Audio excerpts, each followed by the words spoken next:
మా వ్యూయర్స్ అందరికీ జై శ్రీమన్నారాయణ.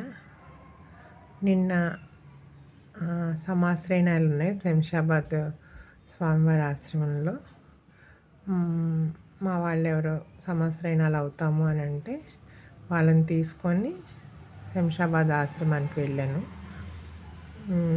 అయితే ఎప్పటి నుండో ఈ ఆచార్య పాదుకలు తీసుకోవాలని చాలా కోరిక.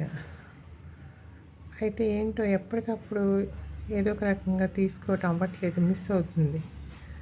మా ఆచార్యులకి, మా పెరుమాళ్ళకి ఇన్ని రోజులకి అనుగ్రహం కలిగింది ఇవి నాకు లభింప చేయాలని. నిన్న అనుకోకుండా, అసలు ముందైతే మేము నిన్న తీసుకుందామని అనుకోలేదు.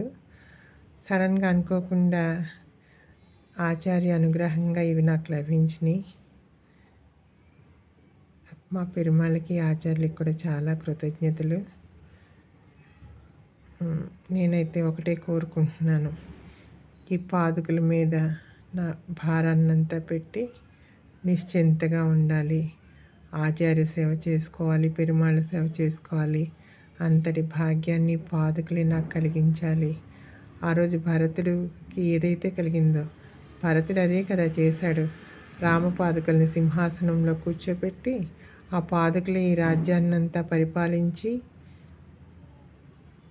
ప్రజల బాగోగులు, యోగక్షేమాలు చూసుకుంటున్నాయి. నాదేమీ లేదు, అంతా ఆ పాదుకలతే భారమని, ఆ పాదుకలే పరిపాలిస్తున్నాయి అని భావించి భరతుడు ఎలాగైతే ఆ రాజ్యాన్ని, అయోధ్య రాజ్యాన్ని పరిపాలించాడో మాకు కూడా అలాగే ఈ పాదుకలే అన్నీ చూసుకుంటాయి అని చెప్పి ఉండాలి, అలాంటి భావనలోనే ఉండాలి అని, అలాంటి భావన పెరుమాళ్ళ ఆచార్యులు మాకు కలిగించాలి, అలాంటి శక్తిని ఇవ్వాలి అని మేము కోరుకుంటున్నాం.